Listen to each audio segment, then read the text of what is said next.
can edit that out. Good evening and welcome to Open Mind.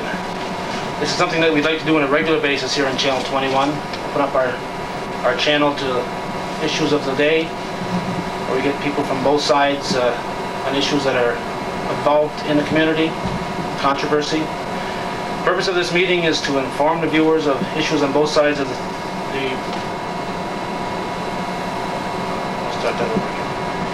Good evening and welcome to Open Mind. Tonight we're here to discuss the prison issue. We have with us our moderator, Mr. Gerald Mayo, Kat, Dr. John Southwick, and Maureen Holliday. We had hoped that we'd be able to have people from the opponent side of the issue. We're here to discuss the prison issue in the town of Champlain. However, we contacted several people who were very vocal in this matter, including the town board members, and they all declined. They say it's a dead issue, that the decision has been made and there's no purpose to this meeting. Obviously, we disagree with that, and that's why we're here. So we'll be back with questions and answers from the CAP following these very brief messages. Yes, we just heard Calvin mention CAP. I would like to ask either Dr. Southwick or Mrs. Hawthorne just what is CAP and what its purposes are. Well, CAP came together as a group of people who were interested in the same end, and that was that Champlain would not be a site selected by the New York State Department of Corrections for a new prison.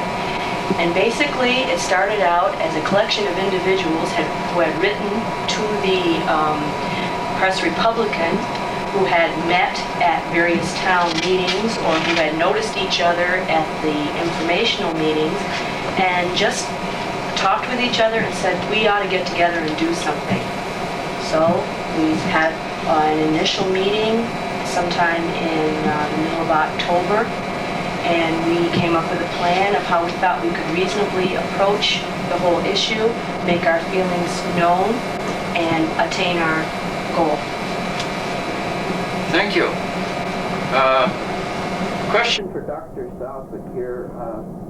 I hear often the word AIDS, and the people that have children at school, and if there was a young student attending school that had AIDS, would the general public be made aware of this fact? We've talked to the school board and the teachers about this very problem, and it would be our hope that this knowledge would be made known to students, other students, parents, and certainly teachers. AIDS has become and is the only known politically advantageous disease or epidemic that's ever been known in historical times. And it has become that way because of its origin in a homosexual community. And I bring this out because as AIDS is so politically set in this way, that confidentiality has become a major problem. And that is, people have a right, obviously, not to be tested, and have a right not to have their disease known to other people. But I have made known to the school board that I would make every effort as school physician to have that knowledge available. I might ask, what exactly do you mean by having it available? What does that mean? Well, that means certainly if it were one of our patients, that I would make sure that the parents realize the importance of having, for the child's sake, as well as the school, having that information known. Simply because I think that if you know something about a disease and know what you're dealing with, then you can handle it better. And I've told the teachers that way too. In fact, I've told the teachers that what they should start doing now, in anticipation, hopefully it won't ever happen, anticipation of having an AIDS student, is to start keeping rubber gloves on hand. If a child has a nosebleed out in the playgrounds or is a cut, and they have to initially institute first aid, they would be prepared. Every student, because we do that in our office now, in lacerations that come in. The hospital does it in the emergency room. So you don't make an incident of it. You prepare it ahead of time. So you're saying this is done with every time there's an involvement with blood? That's now the routine to wear rubber gloves? In our office, in the emergency room, it has not been put into effect in the school yet. I've asked them to consider this. Thank you, Doctor. Getting back to you, Maureen, it's been hinted that CAP is the elite group. They don't have to worry about employment without getting into names. How are the CAP members, majority of your members earn a living? Well, speaking for myself, I would have to say I'm unemployed. I'm working very hard as a mom right now, and I think that I could characterize maybe the CAP people as having more money in some instances than maybe the average individual, but we also have to follow up that characterization with people who are a little bit more service-oriented. Some of the people are very involved in their churches, they're very involved in school funds or school athletics. There's, different organizations that they're affiliated with, and so they bring other aspects to their lives. But we are also involved with young mothers who don't want this, who fall far below an economic level of, say, some individuals. But speaking for myself, I could go out probably and get a job and pool my income with my husband. But we're talking about choices here. So I think it's a little bit unfair to say that it's only the rich people who can get along and who are trying to put a finger in the dike here. I just don't think that's fair. And I'd like to comment just while we do have 2 active members that are currently unemployed Harris people. Now, is CAP a secret organization? Oh yeah, very. Is your membership list open, or what? Sure, certainly. We have no secrets. We try not to. We invite people if they want to come. Certainly, it's a dark alley down there to get in at nighttime, but we open to anybody that wants to come. It's not that tight of an organization. It's very loosely organized. Half the time it's you call up on the phone, you say, are you available for this? Can you make that? Not everybody can come every time, but the people who are there do what they can to get the job done. We heard that Champlain would become a prison town. What do you really mean by a prison town?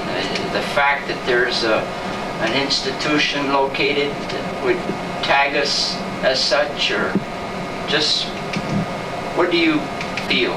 Oh, most definitely you can become a prison town. I think that the prison brings with it, as well as employment, and it brings somewhat of a psychology into an area. It's a difficult thing to put your finger on, but the fact is it has been known to, a place does become known by its associations or its businesses. And it's a proven fact. For example, this is becoming in New Jersey an issue. Last Sunday in the New York Times, the New Jersey state legislature has now voted that no longer will they name their penal institutions by the town. They're going to try at this time to name them after people who've been active in the corrections facilities, so that they have acknowledged that the penal system in association with a town can and does become a problem. And so if it's acknowledged elsewhere, I think that we are approaching an issue which is not something CAP people just dreamed up.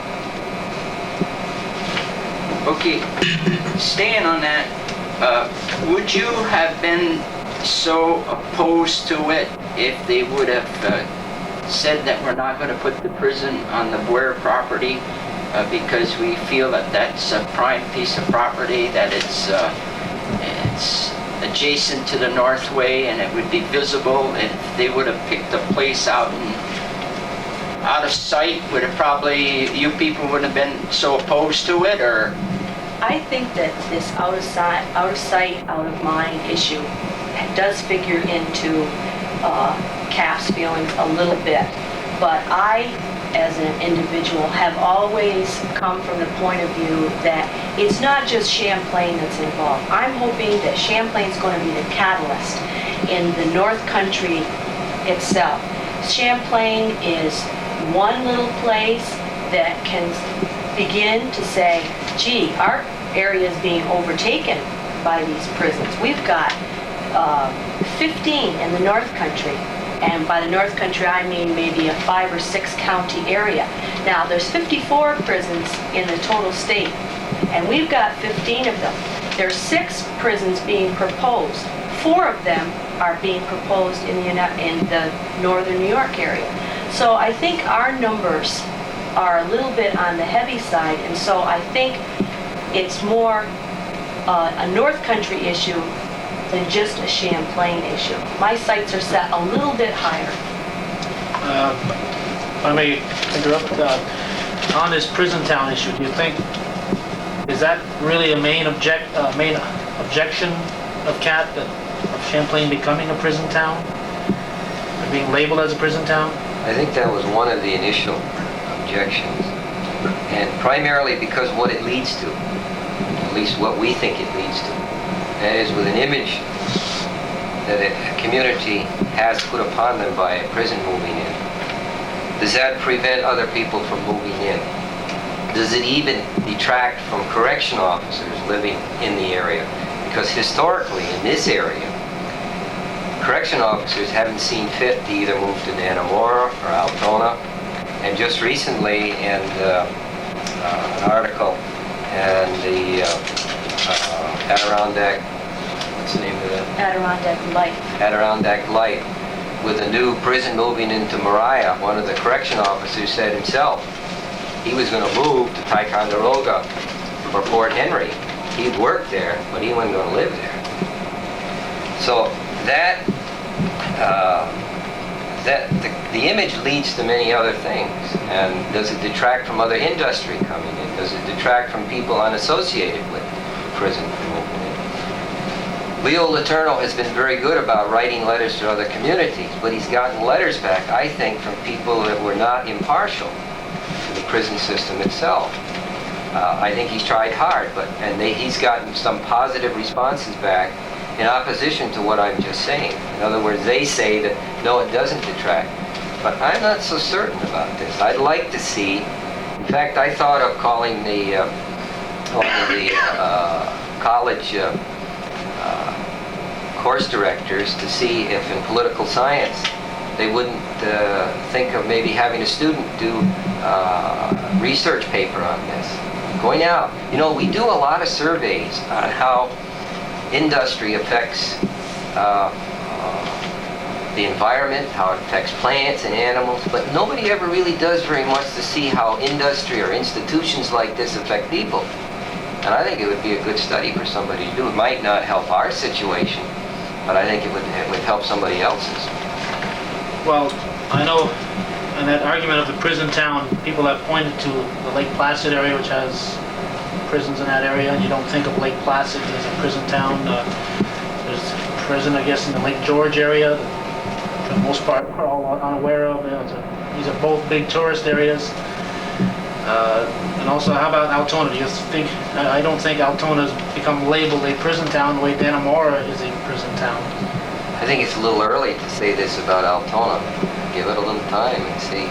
As far as Lake Placid and Lake George are concerned, aren't you talking about a prison that's pretty far out of the community, similar to what Malone has? I don't know where it's situated in the Lake George, but in Lake Placid it's quite a ways out of the community, isn't it? You also have to remember, those two areas' identities are very, very well established.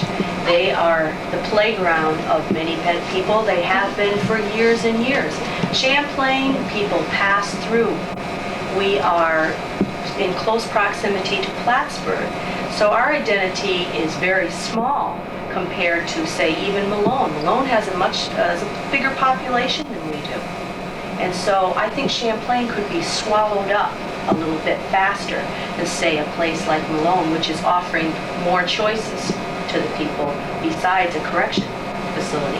Champlain's biggest choice has sort of gone by the side at this point. We're scrambling right now to find a replacement. And it's very possible that that replacement could take over our image. So I think that prison imagery is a very real thing that can become the definition of your town versus maybe just an addition to the town's name. What would be the harm of if Champlain did become known as a prison town? What would the problem be? What would we scare away? I just think that would be it. And as I said before, if the prison comes and the employees don't, because they don't want to live in a prison community, other industry doesn't come in because it is a prison community. And that's not a very good thing to happen, I don't think. Now, this may not happen, but historically, again, in this area, as I said, our correction officers just haven't seen fit to move into their village of employment. You also have to think of the name, prison. What does it engender immediately in your mind? It certainly brings up the imagery to me of people who are choosing to ignore the rights of others. And when you have a large group of people that are of that type, then does that kind of drag the rest of people down? Maybe it will, maybe it won't. But just that word prison, it's an emotional word. I don't think they classify it as a prison anymore. It's a correctional facility. And by the remarks you're just making, you don't feel that a prison would be a good neighbor to have? I think that you have to separate some things. I think that New York State is making many efforts to remake its image. I think society is trying to remake its ideas about what a prison is. But the fact remains that it houses individuals who have chosen to ignore the rights of others. And so I think you have to think about that first and call it what it is. And stop trying to fall into the trap that I think many of us have been enticed into in thinking of it as an industry. Mr. Coughlin had a real problem on his hands in the past few years. There is uniform opposition to prisons or correctional facilities, whichever you'd like to call them. But the fact is, he can't get them built in the southern part of our state. And so I think it was very imperative that he create an image that he could sell to local people and get the job done that he needs, and that is find a place for this. And what he has done, I think, is come up with a plan of calling a prison or a correctional facility an industry. Well, I think that you have to always keep foremost in your mind that a correctional facility is first an institution and an industry second. And it's only been an industry because we have allowed it to become so. We have so many. Okay, thank you. We'll be back in a moment. Oh. Starting. Okay. Wait, before we start, Something else too. is there anything else? Wait. Wait till he waves to you. Okay. Welcome back. Maureen was alluding to the possibility of the correctional centers being second to, oops, you're going to have to go back on that one. I had the question here and I just What were you wasted alluding it. on? We were talking Industry. Yeah, industry, that's We're what it talking about was. image still. about, yeah, we were talking about community image. Ready? You're still going?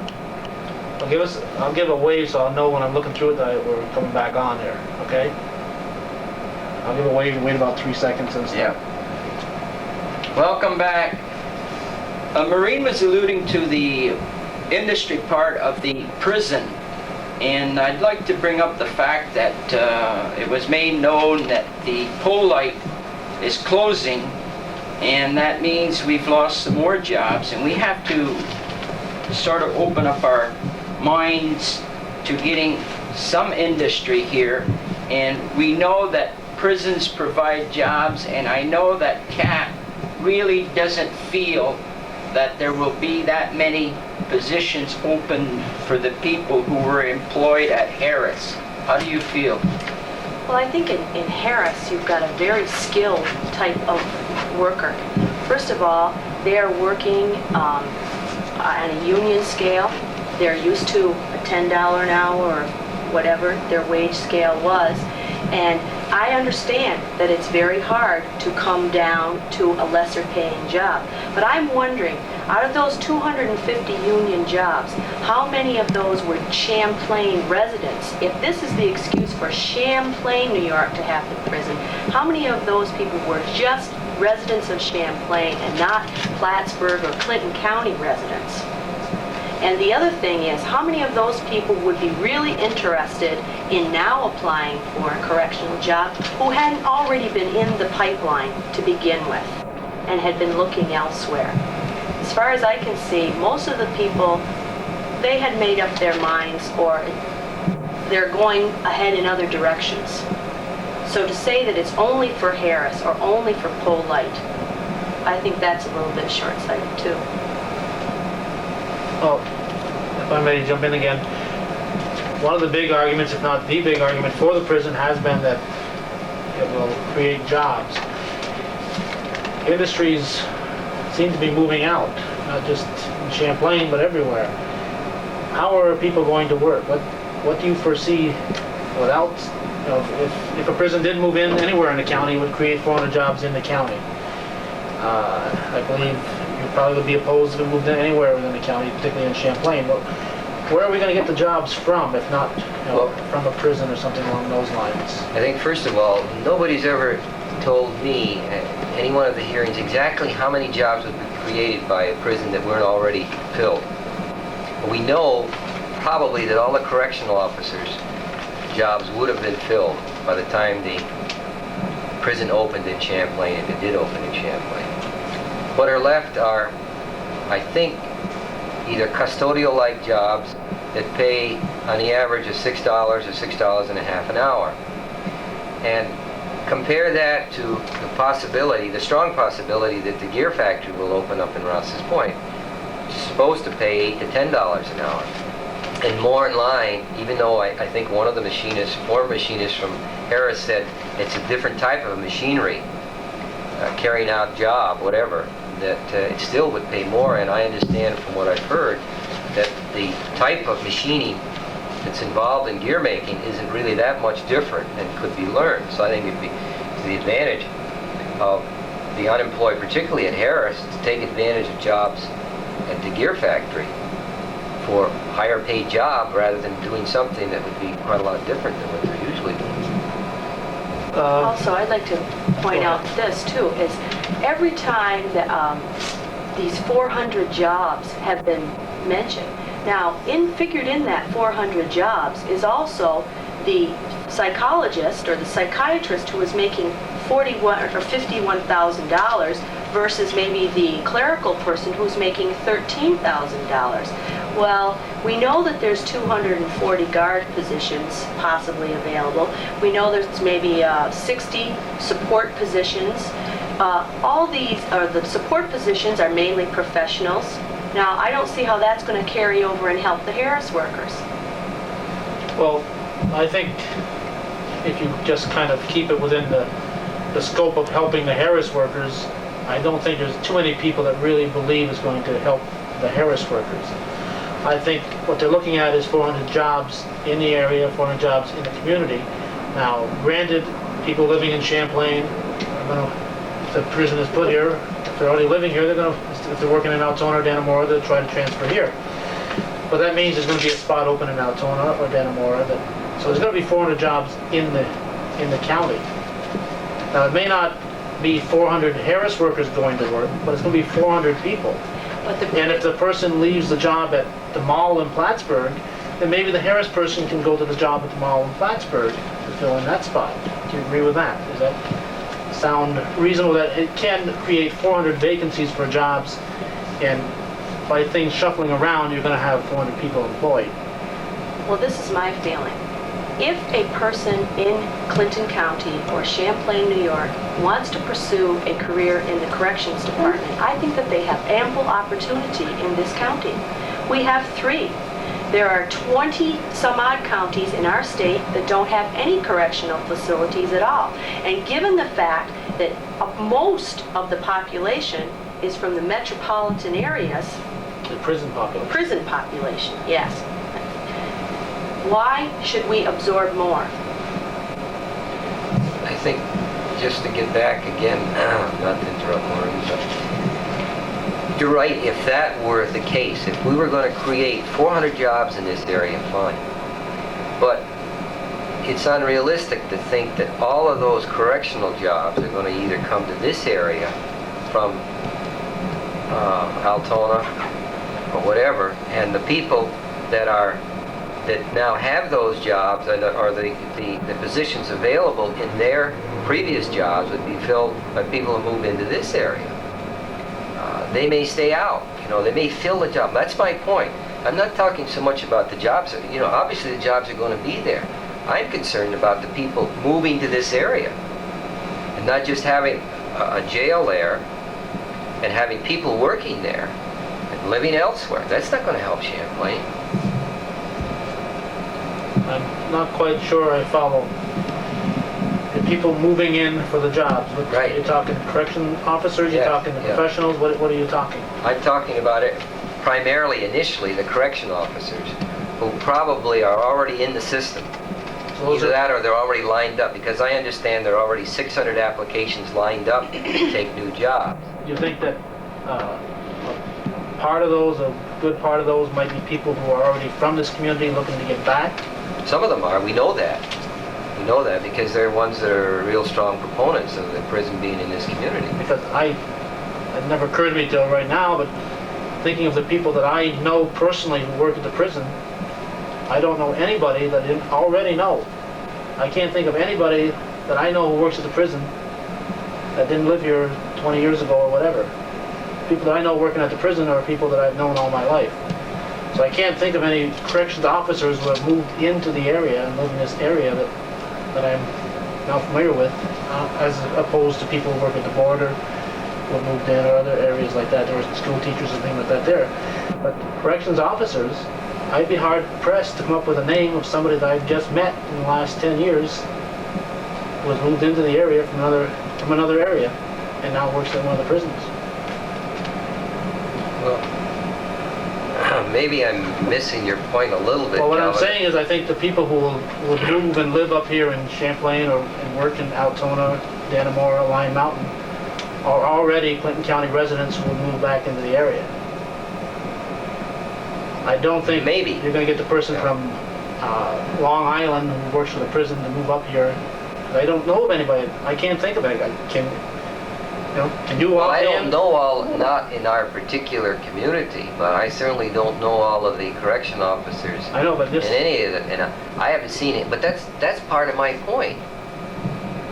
If they come from the outside, even if it's outside of the Champlain area in Clinton County, are they going to stay in Plattsburgh? Are they going to live in Morrisonville? Are they going to live in Katyville? Are they going to stay away from the prison community and just travel up here to work and then go back home? Now, your point about saying, well, maybe there's somebody that works at the mall or somewhere else that will take a job in the prison community and allow somebody that's unemployed to take that, that's a fair point, but I don't see how that adds very much to it. Because you're talking about mall jobs that really don't pay very Well, much. I just use mall as a, Okay. whether it's the Georgia Pacific or wherever. And you have to remember that these are civil service jobs. They are competitive. And there is a certain amount of seniority that figures in here.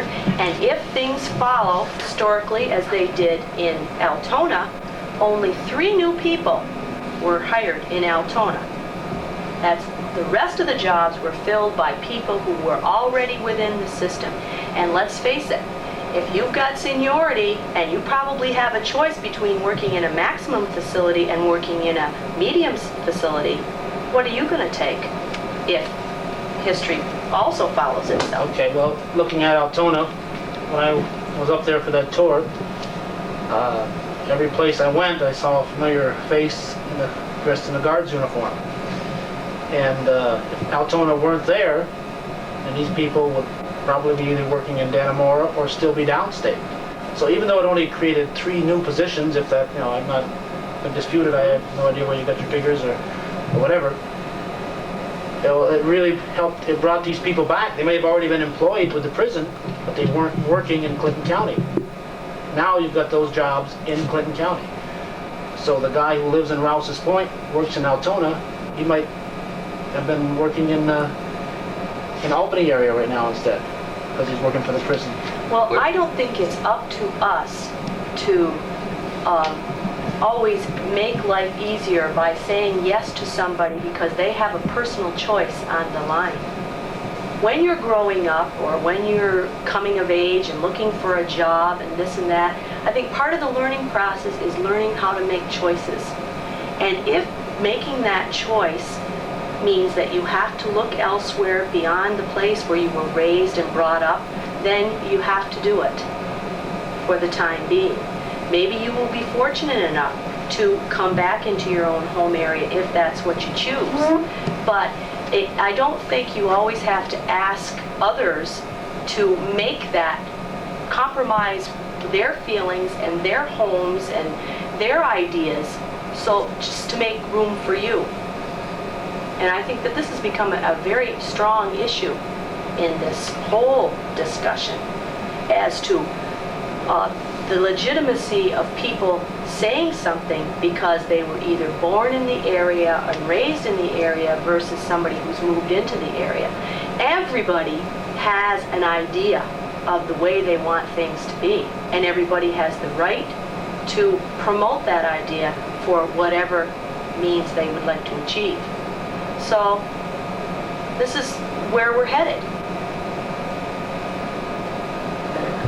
But still, when you bring these people back from downstate to work up in Altona and living in Ross's Point, where are they spending their money? Here.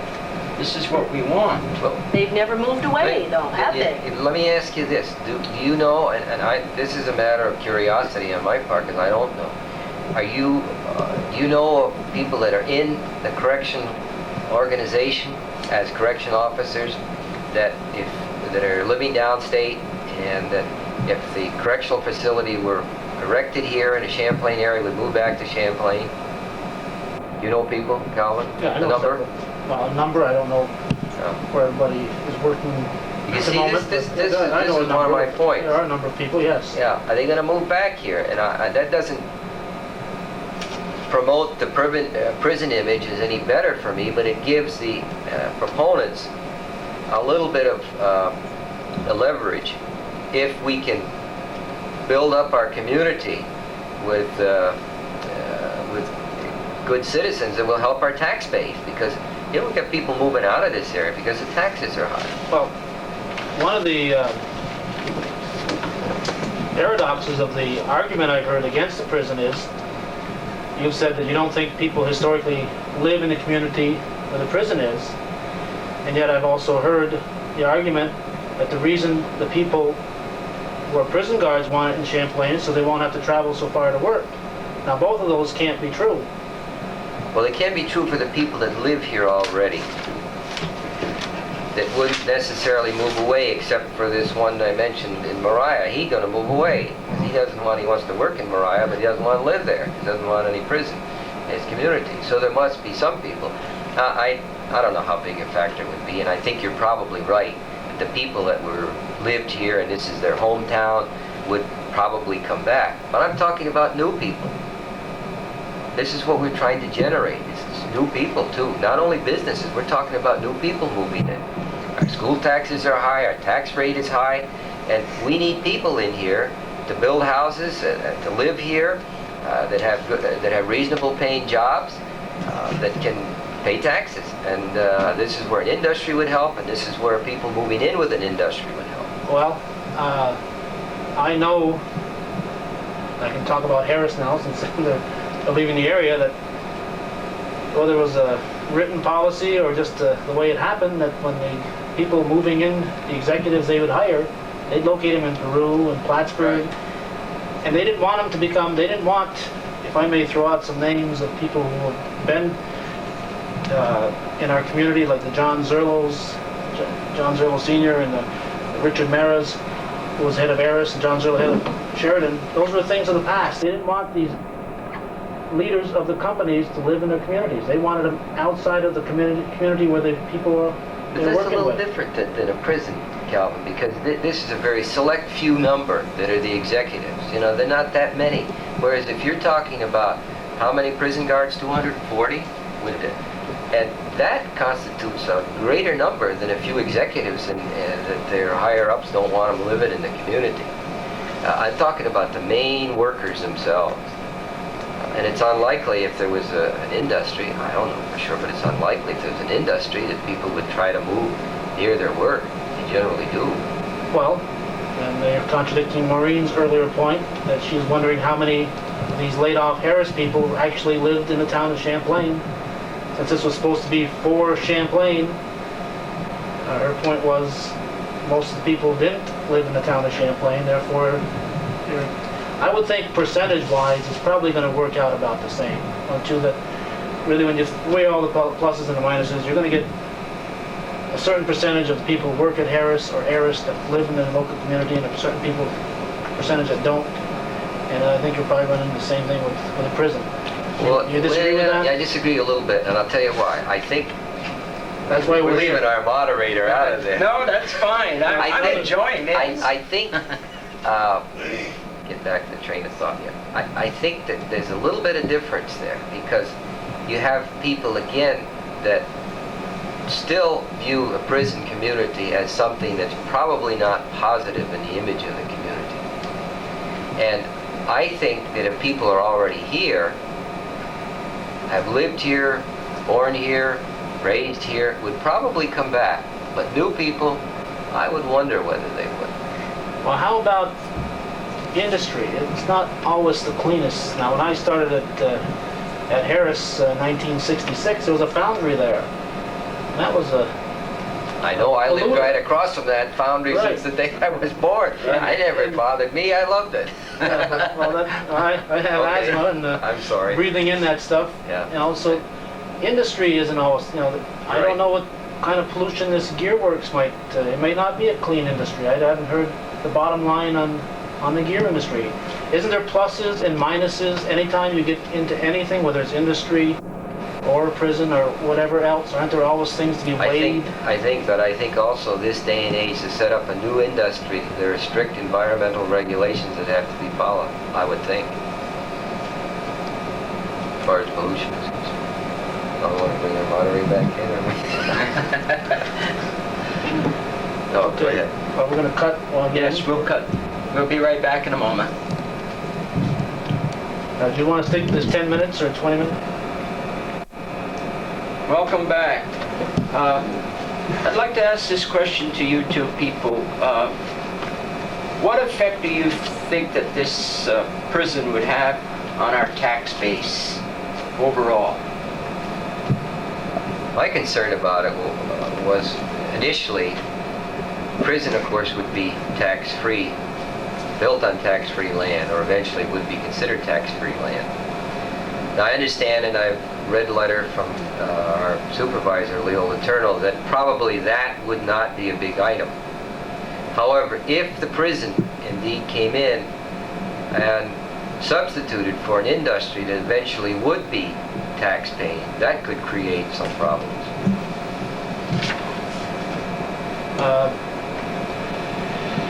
You keep alluding to industry moving in. What industry do you think might move in here? We've got an LDC board. We're not here to discuss the LDC, but they've worked very hard to get industries in here, and they're just not out there. I don't believe. I asked this question earlier, how are people going to work if we don't bring in something to create jobs?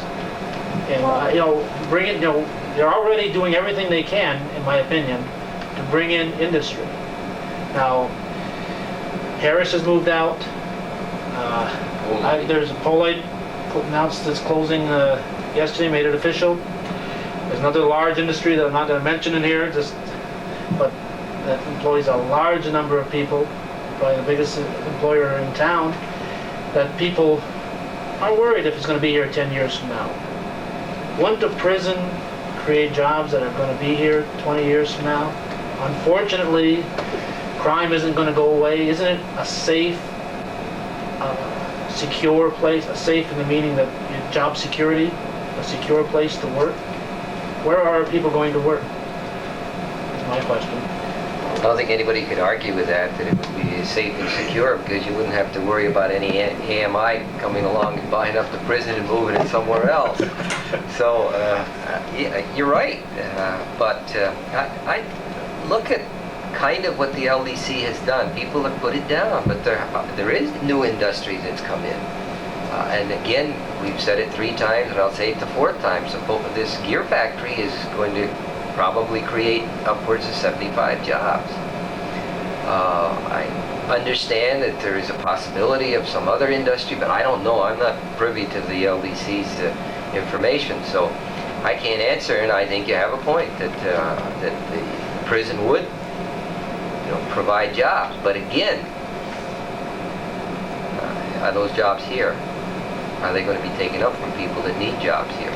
Once again, you have to remember that the state does offer a somewhat secure job, but one thing you have to think about is the prison population in the last few years is increasing dramatically. Now, all of this is because the baby boom is now of age and starting to get into trouble.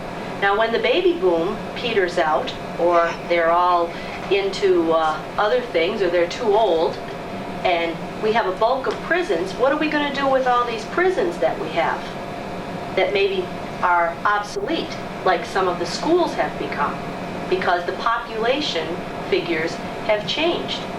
Now, I want to just go over to industry. I think that a big outfit like, say, Westinghouse or a large factory might not move into Champlain, New York, or Rouse's Point, New York. But is there something to be gained by having smaller groups of industry come in, smaller employers, factories that employ 25 or 30 here? And when you put those all together cumulatively, you have an employed population. Now, this area has changed a great deal in the last 13 years. I came here 13 years ago. When I came, there were 2 brokerages. Now we have 5. There wasn't any shopping facility that we have downtown Champlain. There was no Ames store, which provides maybe not high-paying jobs, maybe not full-time jobs for everybody, but they are smaller jobs that people want, and they use them as supplemental income. And that makes people happy. And so I don't think that you can just disregard this because one operation moved out. I don't think you can set up a situation where you can put all your eggs in one basket. We've done that for 70 years with Harris. Harris was always here. Children were brought up to believe you graduate from high school, you can work in Harris. Or you graduate from high school, you can work in Harris. What if those places work out or don't work out? You have to be prepared. And so you have to widen your horizons and keep your other options open. And if you keep saying to these little industries, we don't want you, we want only the big apple, well, eventually you're going to be left with nothing. And it is a competitive market out there. You have to go out and you have to give incentives. You have to be willing to push through your legislatures. As far as I'm concerned, we've done our part for New York State. We've taken their prisons. Now, what are they going to do to give us something back in the form of maybe a tax boost or a tax exemption so that we can provide some of our town monies to placate or supplement an industry coming in? feel there are industries, I mean, GM, GE, all the big corporations Everybody's laying off. having difficulty. Are laying off Everybody. people. It's not just Champlain, New York, but you have to take the good with the bad. You have to ride the roller coaster. It's a competitive market out there. Because you have something today doesn't mean you're going to have something tomorrow. Unemployment is a national problem. It's not just a problem in Champlain, New York. Maybe we're all a little closer to each other and we feel more about it. We aren't next to the guy who goes into the apartment next to us and shuts the door. You know your neighbor when he loses a job. You go out and you try and help him. But there comes a time when there's only so much you can do. And I don't think that you have to always, because a certain group of people want something, you always have to agree. When in your heart you really feel that maybe it's not the best thing for the community at large. As members of CAP, do you feel there's been too much media attention and all this prison talk and being brought into Champlain? Do you feel that they fanned the flames of this and made a lot of misnomers and what have yous about why they want to come into this area? Do you think that CAP has been treated unfairly in the press? Right, by the media, or do you think that they had too much media attention on this prison, per se? Not at all. This is a very emotional issue. A prison is not a place where they just turn out a product. A prison is a place where you're supposed to be involved in the reformation of individuals. One of the most difficult things another individual can attempt to do. I think they have a product they turn out. They call it rehabilitation. Isn't that part of their the correctional facilities job to do, is to rehabilitate these people, to send them back out to society as good citizens? Or you don't feel I'm sure that is the philosophy, but it's been said over and over in the newspaper. It doesn't seem to be working. And in Mr. Feldman, back maybe 2 or 3 weeks ago in the paper, talked about prisons located in the North Country, and it was an article involved in whether or not there was going to be money in the budget. Well, tell us who Mr. Feldman is. Daniel Feldman, I'm trying to recall, is I think he is connected with the legislature. And there was a meeting in Denimora, and he was involved in a panel discussion down there. And it was, the panel discussion was about prison goings on, and I'm not sure exactly what it was, but the fact that he mentioned was that there probably isn't enough money down the line, and that he mentioned the fact that it's a known fact that the North Country wants these prisons and the southern part of the state does not, and he could not explain it. And in that article he said something to the effect that because these people are so far removed from their initial place, not all is being accomplished that maybe Department of Corrections wanted. And that's because of the removal of these prisoners or inmates from their family connections. So maybe we have great expectations of what our philosophies are. And I think that we have to be very careful not to look at these correctional facilities as some sort of BOCES operation. They have beautiful facilities there. They have state-of-the-art computer equipment, drafting tables, and all of this kind of equipment, which it's wonderful. But let's face it, we have big choices for people who have made the worst choices where other people are concerned. Do you feel that this controversy has benefited or hurt the local community? All these discussions and the articles in the paper, and I think it's helped the community, and I'll tell you why. A lot of people have said that it it's divided the community and divided families. I don't think so. I think it's shown the community that you can voice opposition on issues and still be respected and have your opinions respected, and vice versa. And it's given impetus, I think, to whenever issues come up of importance that people ought to get out. You know, the stigma of the North Country is that we act after the fact. And I almost did when I first thought about this. I said, oh, well, I don't really want it, but I don't want to stir up any commotion. But I think we've tried to provide information that we feel is important on the issues. So in other words, you've had second thoughts on this issue as to your personal involvement in this? Definitely, because I don't see that I have anything positively to gain from it. The only thing negatively is making enemies. And it's not my nature to make too many enemies at one time. So I felt that I had something to offer, I thought.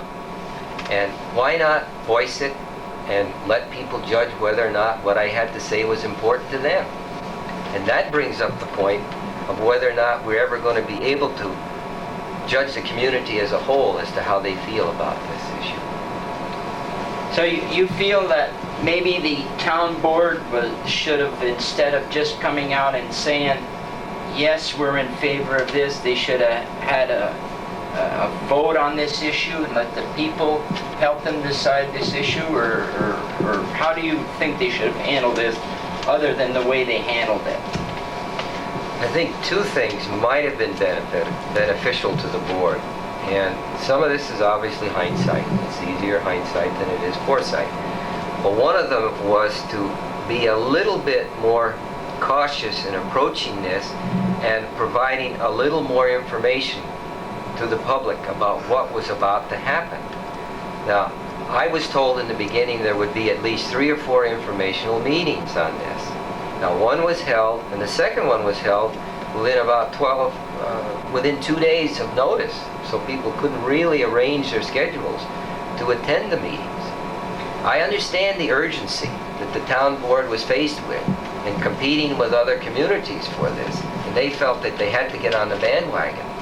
But I still think maybe they could have gotten out a little more information, done their own surveys, not left it up to the correctional officers to do this, done their own survey, and tried to get a better feeling in general about how it was. And then, in the end, I think they should have, I think the second point is to have a vote.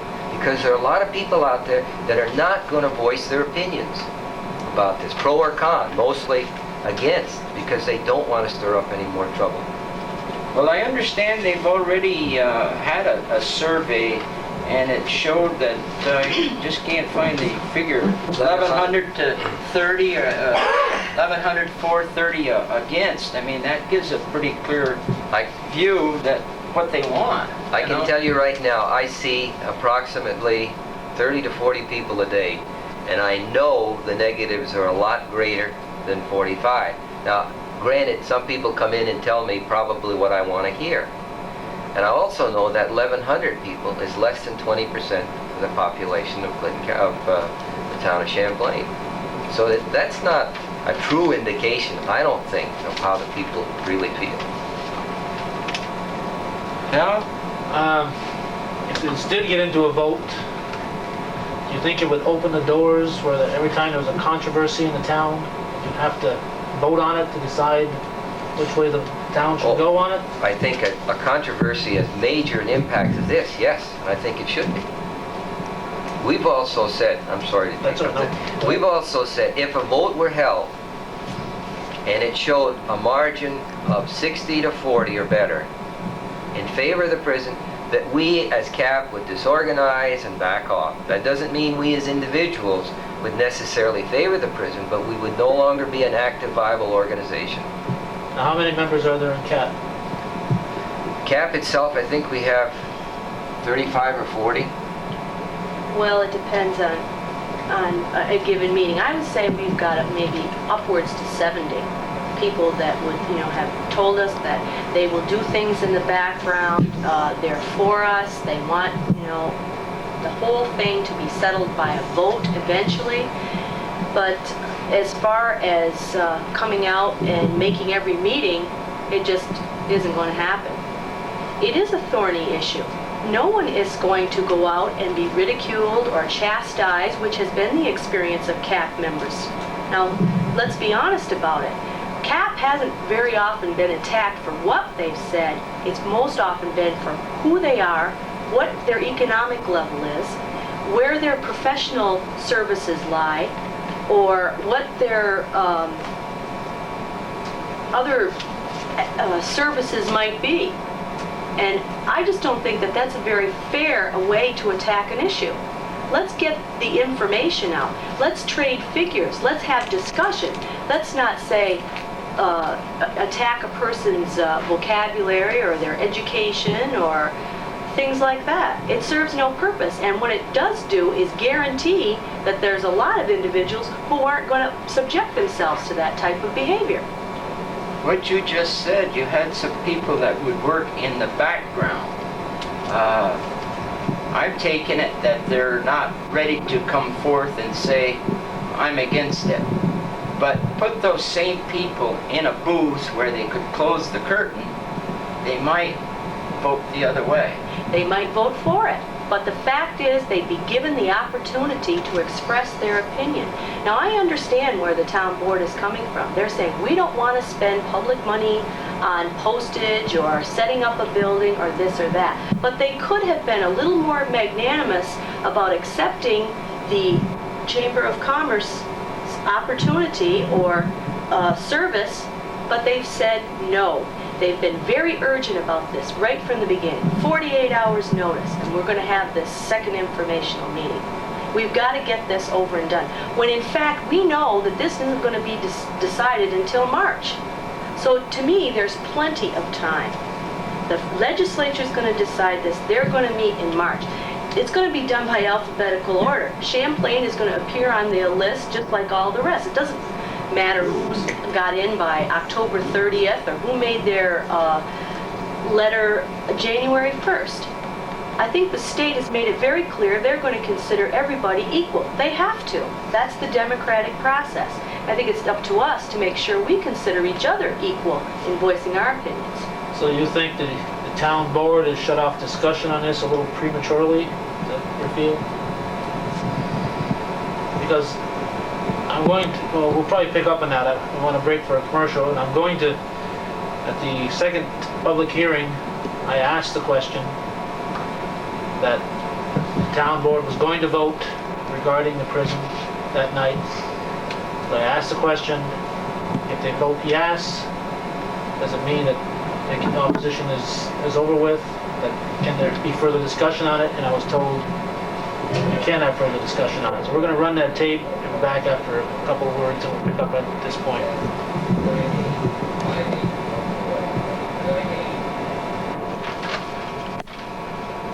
Welcome back. Calvin, we'll turn it back over to you.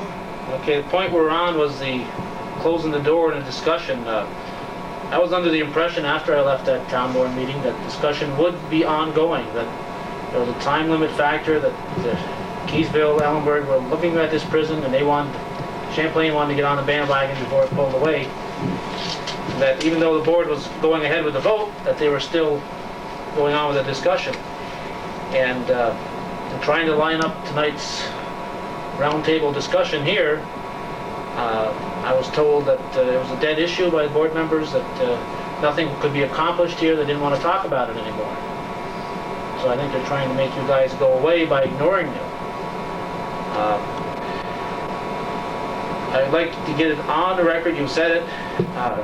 If there is a vote, a 60 to 40 margin, you'd say CAP would go away.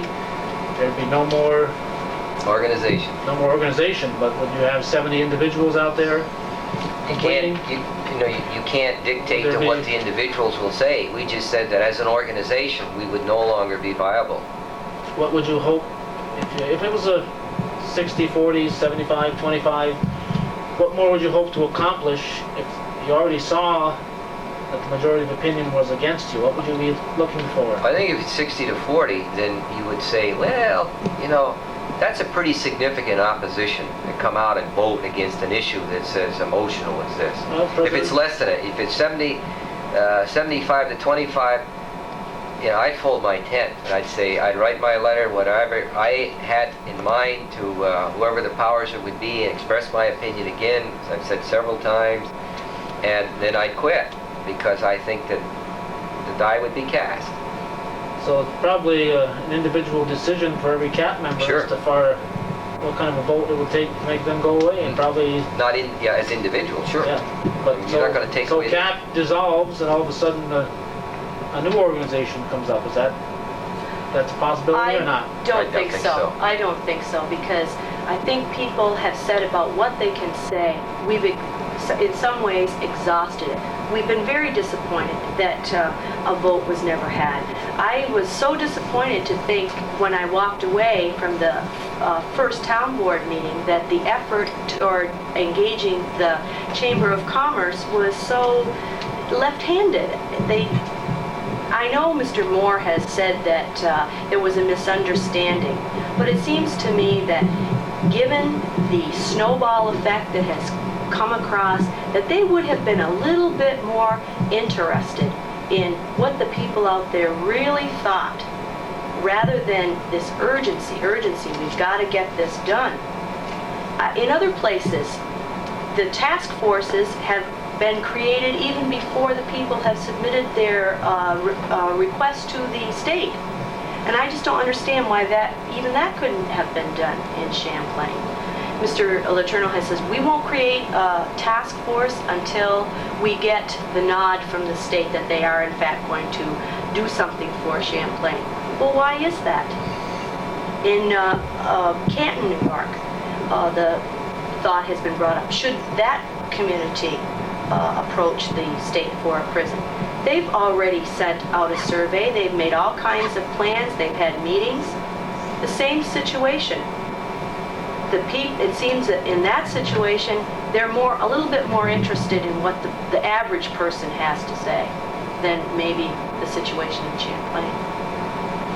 Do you think I can understand the board, they've been elected to make decisions, and they can't tie themselves into a ballot, but the people who probably disappoint me are the proponents like yourselves on the other side, the lay people, who have said, yes, we want a prison, then run away from the vote. I would really sympathize with the board members who don't want to get involved in the vote, because they're elected to make decisions, and they'd be opening themselves up for some criticism if they really said, well, all right, people tell us how to vote. That's what public hearings are for. And they have had public hearings, and they have had responses from the people, and they make the decisions based on that. Do you think the people who are for it are afraid of a vote? Well, I think Mr. Letourneau has said there's a landslide of support for a prison out there. Well, if there's a landslide of support as this information dribbles out and whatnot, what does he have to lose by a referendum that would involve all of the people? Let's face it, we've got a unique situation here. We've got a town made up of 2 localities. And Champlain residents have been a little bit more active because we're going to have it in our backyard. But yet, the Rouse's Point people are still involved in it. I think that what you just said there is one of the misconceptions. I think there's a couple of them. And Gerald started the discussion on one of these, is the misconception of the Boer farm being the only site.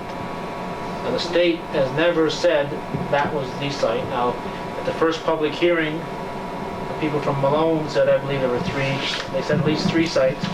One was on the Crook Road, and nobody in the community wanted a prison on the Crook Road. There was another one that they felt was kind of like the Boer site, a very prominent part. And they found one that the community was happy with. Nobody has said that it won't be outside of Rouse's Point. But that overriding feeling, because of the amount of information that was out there, is that it's Champlain's problem.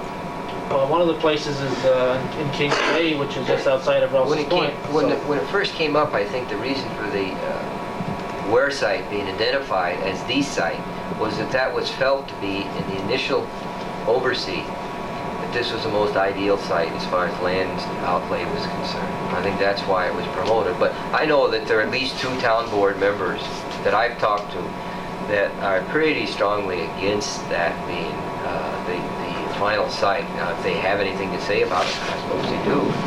So, but it was felt to be initially the most ideal site for it. If the state came up and had showed 3 or 4 alternatives or whatever, all in out-of-the-way places, how much membership do you think CAP would lose? How many of your people are, and again, this is recovering something we covered before, but I want to bring this home a little bit harder. How much of your membership do you think would lose? How many people are really upset about the site or the location? Not too many. We haven't discussed that in detail as a lone issue, but I don't think we would lose too many just by moving the site. Do you? I think initially we probably would have lost some people, maybe 20% of our group. But as the issues and the discussion has come forth and we've hit on things like Malone versus Champlain, the water issue, the saturation of the North Country, people have enlarged their scope as to what this problem is. And so where we would have maybe lost a couple of individuals by the site selection, we have gained people because all of a sudden these other factors have come to light, like, well, gee, is there a point where you say no? Is there a point where the population ratio of free people to inmate in a small area is upset irreversibly? So those kind of issues have come forth, which have been able to maybe compensate for the site. Thank you. I'm going to go to Dr. Southwick here and ask him about AIDS. Now, how many people in the correctional services do you know of that went through the CBPH hospital that contacted AIDS from a prisoner from Dannemora? None. Then, is it safe to say that prisons don't spread AIDS? Or they do? I think it's more involved than just a do or don't in that situation. Let me explain a few things. First of all, when we're talking about AIDS, we've got to remember one thing, and I'll try to emphasize this so I don't make this a scare tactic. Because AIDS can be transmitted only by body fluid contact to body fluid. That is, blood or semen coming in contact with an infected blood or semen coming in contact with somebody else's blood. That's the only way we know that it's transmitted. You can't get AIDS from shaking hands with somebody. You can't get AIDS from hugging them. We know that, but we don't know for sure about things like saliva and urine. It has never been proven. It only has been proven from blood and semen. Facts. AIDS death rate is 100 times greater in prisons than it is in the community at large. Fact 2. New York State has now become the leader in AIDS amongst intravenous drug abusers. That's important to realize because initially AIDS was a homosexual disease transmitted by homosexuals.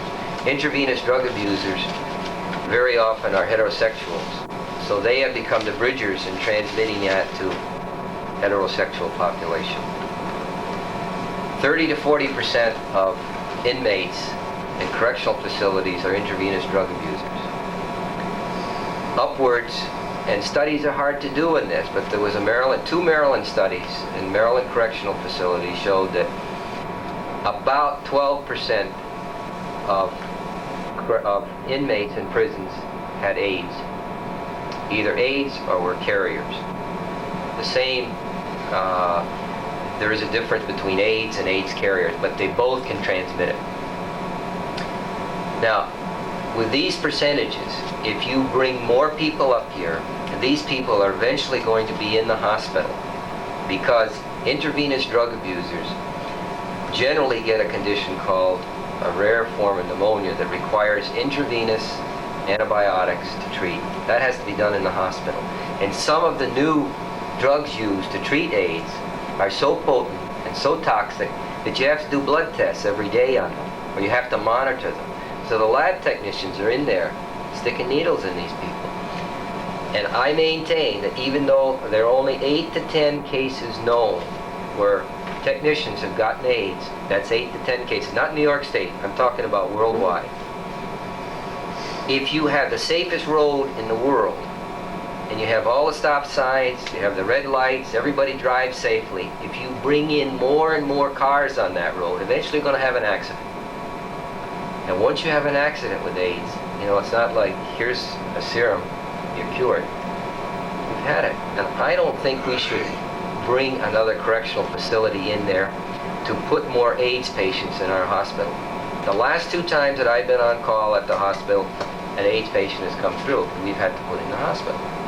They have to be in a special room, they have to be in isolation, you have to gown up, it's more expense for the hospital. It's just everything involved, and as I said, these toxic drugs. So it's a big issue, and I think it's going to get bigger. And if you read the articles that are put out by the medical service, and these are not scare tactic articles. These are not everyday, oh, worry about this or worry about that. These are scientific articles that show just where the AIDS are. If I may ask a couple questions on that. Are the prison guards or corrections officers, as they're called now, are they always aware when they're dealing with an AIDS patient in the hospital? The last AIDS patient that I admitted, the correction officer sitting outside this said, "Doc, what's this patient have?" And I said, "I'm sorry, I cannot give out that information." So that's not always brought up. Now, would you be as opposed to this if it were located, since you're dealing with these people at the hospital, you're not dealing with them here at the medical center? Would you be as opposed to this if this were going in the, would you be taking part in this discussion if it were going into Altona or Plattsburgh? I would. And not everybody would be, but I would, because that's another impact of AIDS on our hospital. How, you know, I would assume that you're not some lone wolf in the medical profession. How come there isn't more doctors in the county who are coming up here to Champlain and reinforcing what you're saying? Well, I think there are a couple of reasons. One of them would be glad to come up here, and that's our head pathologist at the hospital, who has to deal with this day in and day out, and whose technicians have to deal with this day. And he's going around trying to promote what knowledge we know about AIDS to the community, like I've tried to. And the other docs don't want to make it like a scare tactic. And let me tell you, docs are just as afraid of this as anybody else would be that knows about AIDS and know how potent it can be. And I think it's mainly because they don't want to feel, they don't want to show their fear. They don't want to show, and it should be more of a concern rather than a fear. Because we should show concern for people. I'm willing to take care of them. If a prison moved in next door to me, I wouldn't, I would say, okay, I'm here, I'll do the best I can, and I'll live here as long as I can. If I don't like it, I'll move out. But I think that docs in general just are afraid that they will convey their fear about AIDS, and that's why they don't come out with it. Hasn't the AMA said to doctors in general, you will treat these patients? Well, that's understood, I think, from the beginning. You know, you treat them. You treat people. This has always been the case with a physician. And my example of how it's probably more disadvantageous to one's health would be in the flu epidemic or the Great Plague. You know, you could be in the same room with somebody and get the disease. You can't just necessarily get that from AIDS. But it's understood that you take care of people. No matter how sick they are, what kind of disease they have. Do you foresee a problem down the road with attracting young physicians into our hospital when we've got 3, possibly 4 correctional facilities being serviced by that hospital, and possibly greater volumes of AIDS patients, greater information about AIDS. I personally do. I don't think that that's been brought up in people that have thought about coming to this area. So, but I personally think it certainly would be. You know, what I can't really understand is why don't they know who these AIDS patients are, why don't they isolate them, keep them away from the other population in the institution, and have them treated separately instead of bringing them into the facility? Why don't they have them isolated and have their own facility there? We know they're terminal. You told us that. That's an ideal situation, which for 2 reasons isn't going to happen right now. One is we don't know all of the AIDS victims, because a potential AIDS patient who looks and acts and has all the diseases of AIDS could refuse to have the AIDS test. Now, you could do the test for the infection that they have, this particular type of pneumonia, which is only seen in debilitated people whose immune systems are compromised. But they could refuse to let you draw blood on them to do an AIDS virus testing. Are you saying that normally if you go to a doctor, drawing blood is a routine procedure, that you can't use that blood to run an AIDS test? No, sir, you cannot. You have to get that. In fact, you have to now, the only way it can be done now is through the health department. The hospital won't even do it. But you cannot do a blood test on someone for AIDS without getting their almost written, you got to have their permission. Is this true of, is this the only true. disease? No, It's the only disease. Isn't normal diagnostic procedures to, Sure. when you're trying to find out what's wrong with someone? And generally, you can do a blood test on someone, but almost always we would tell the patient what we're trying to look for in doing the testing. And if you say, maybe we ought to test rates, I don't want to find out about it. Example came out in San Francisco. 1,000 people were exposed to contaminated blood in San Francisco in the early 1980s. One hospital, or one area of the hospital, sent out letters to all 1,000 people to come back and be tested. 100 came back. So they said, what's going on here? Why don't these people want to know? So they called up some of these people. I don't want to know they got AIDS. I feel all right. What are you going to do for me anyway? Well, it's not so much what you're going to do for them, it's what they might do to somebody else that you should find. Gerald's right. And I've tried to promote this idea that we should have testing for this. And as far as isolating people, I think it depends on the individual. And this is going to be very hard to do. If you isolate everybody that has AIDS, then you're going to get into the poor kids that had hemophilia, that got contaminated blood through no fault of their own, and they're isolated from going to school, and I don't think they should be. I think they should be allowed to go to school if you know they have the disease and treated as human beings as long as we can, because it was no fault of their own. If you get an indiscriminate drug abuser, which most of them are, or if you get a promiscuous homosexual, that's going to be darn hard to prove. And I think these people ought to be isolated. So you're saying you don't think there's really a danger of casual contact? There's absolutely no danger that we know of, and the examples that come up are, again, these hemophiliacs who live in their home environment, who constantly come in contact with their brothers and sisters, mother and father, hug, and their parents and their kids don't get it. The other kids don't get it. So where is the? It's not quite clear in my mind, and I'd like to get that clear. Where is the outside of the technicians who deal with the blood and stuff? Where is the danger to our community from the AIDS? Okay, this brings in, I think, the visitors. Now, this is where I've been accused of drawing on scare tactics, is the visitors coming in. And let me say frankly, if 30 to 40% of the inmates are intravenous drug abusers, you've got to assume, maybe this is prejudice, but you've got to assume that some of their friends are too. They come to visit, and even though they're bussed up here and I'm told by one correctional officer. They're bussed up here at the middle of the night. They go into the correction facility. They have a box lunch. They get back on the bus to go back to New York City. Another correctional officer gets up and say, hey, these people are going to come up here. They're going to buy our gas. They're going to eat in our restaurants. They're going to sleep in our motels. They're also, we've got some ladies of the night around town. And I hate to say this on TV, but you got to face facts. And if these visitors come up, want to have a good time, and leave their calling card, and all you need to do is to have one teenager that's beginning to feel his O's. And there you go.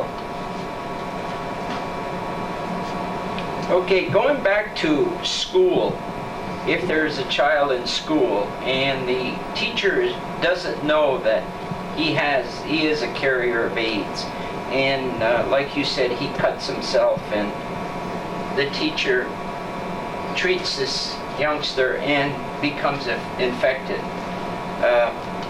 What's to say that we don't have a lawsuit on our hands the same way as with these prisoners? If they, by coming in contact with them, can we sue?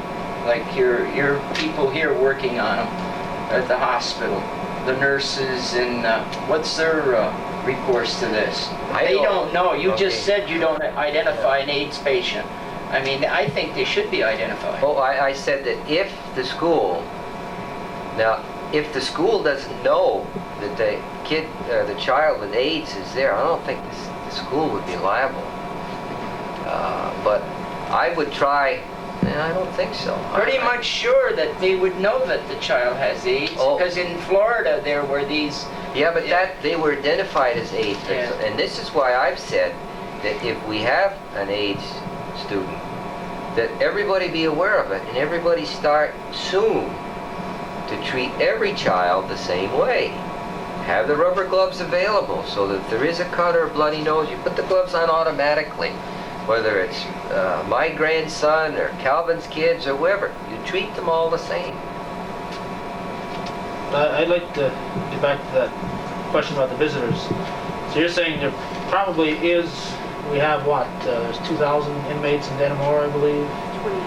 2,800. There's 400 in Altona. 400, I think it's 400. Is there that many? Yes. And I don't know how many in Lion Mountain, so there's already 150 in Lion Mountain. So there's, how many prisoners already in, or inmates, or? There's 150 plus in Lion Mountain, which makes a total of 3,400. In the county already? In the county already. And we're talking 800 more? 750 more, which would bring it to 4,150, which would be more than 5% of the entire population of the county. But isn't there already this great danger in the community? I think the risk is there.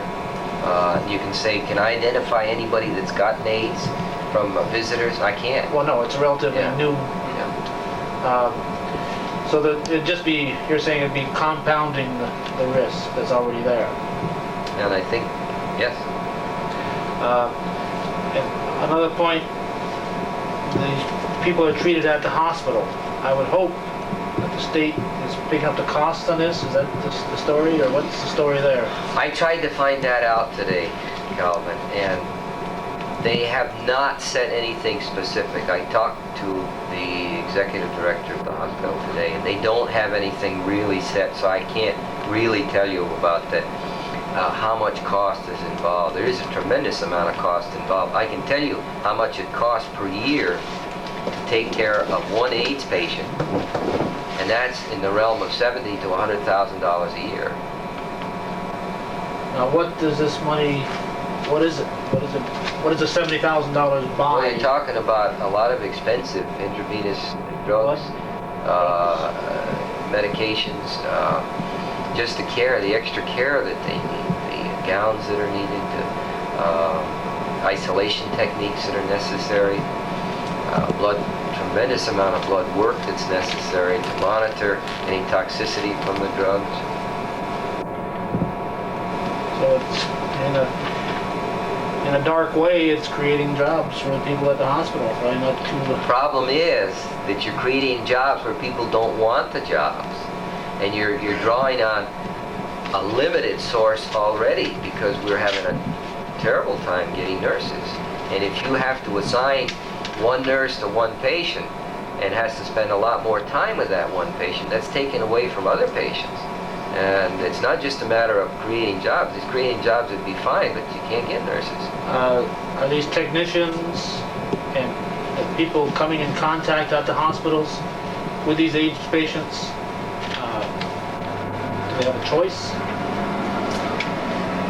I think they could refuse. I haven't found anybody so far that I know of that's refused. I haven't talked to pathologists specifically about this, and he would be in charge of the technicians. But I don't think anybody's refused to take care of them. I know some that have been reluctant, but I don't think anybody's refused. So nobody's been given an ultimatum, either do it or start looking for another I job? don't think so. You're saying nobody's been forced to do it? You don't think? Okay. Moderator? Well, I guess... Why don't we take a break and Yes. come right back? I was looking here, we just about covered everything? there. No? Welcome back. I believe we've just about covered every topic here that we can, except on information.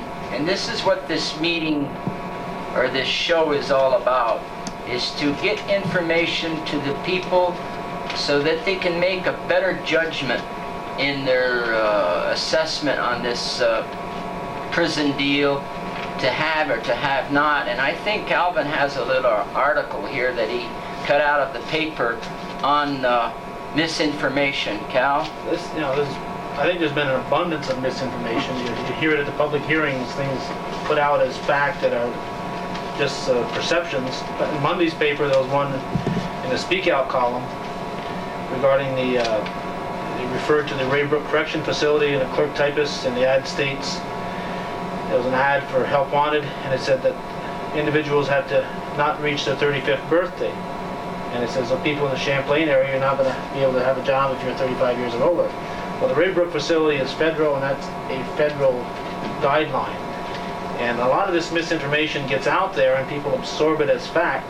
And as Gerald alluded to, the whole idea when we first conceived this program was to get the whole facts out from both sides. Unfortunately, the people who have spoke the loudest as proponents had no inclination at all to be here. They just wanted this whole thing to go away. So we went ahead with it. I think some of them probably felt that we would probably not go ahead with this if they didn't appear and that there wouldn't be a problem. But I think this is a free country, and the free exchange of ideas is what we're all about, and that's what we tried to do here. We tried not to make it one-sided. We tried to throw out both issues. Gerald? Yes, so if you people out there feel that this program was really worth it, and that you'd like more information, and maybe get the other side to come along and sit down and give their views, because we don't want this one-sided, and we want you people to be able to make a good judgment in this prison, to have or have not. So if you feel you do want it, contact Calvin Castine, and I think he's P.O. RFD 1, Box 181 Ridge Road, or 180 Ridge Road. 180. 180 Ridge Road. I'm forgetting my box numbers now. And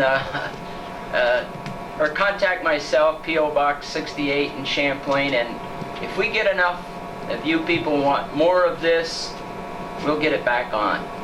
And we, as I said at the beginning of the program, we'd also probably like to do this on a semi-regular basis whenever the need arises.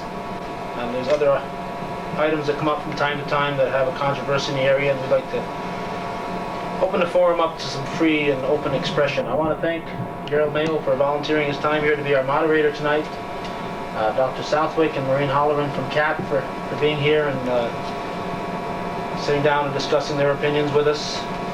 And unless anybody else has anything to say, any closing remarks? Maureen? There's one thing that I would like to say, and is that I have every confidence in the good intentions of Mr. Letourneau and our town board, in that what they sought to do from the very beginning was in their heart of hearts to be in the best interest of all of us. But we aren't always going to agree, And I think that we should just take that as a given and proceed just to work together and discuss it a little bit farther. Thanks, everybody. Happy holiday. How about that? Farther. Further is the word. You are watching Open Mind from Hometown Cable.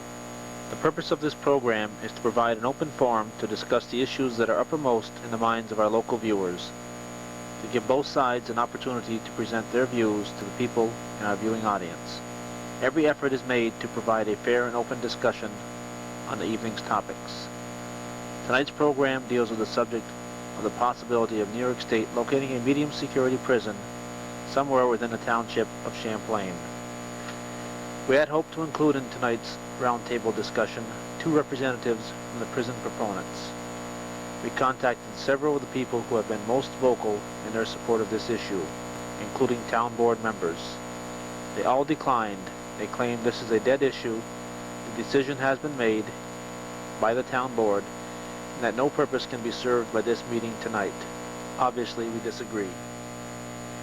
If responsible individuals representing the prison proponents would like to participate in this forum at some future date, we would be most happy to arrange it. The views expressed by the participants are solely those of the participants and do not necessarily represent the views of Hometown Cable or this cable system. We welcome viewer comments. Please send them by mail to Hometown Cable, RR1 Box 180, Champlain, New York 12919. That's Hometown Cable, RR1 Box 180, Champlain, New York 12919. Thank you. The preceding was run at the beginning, at the end, and during every commercial break during this evening's program.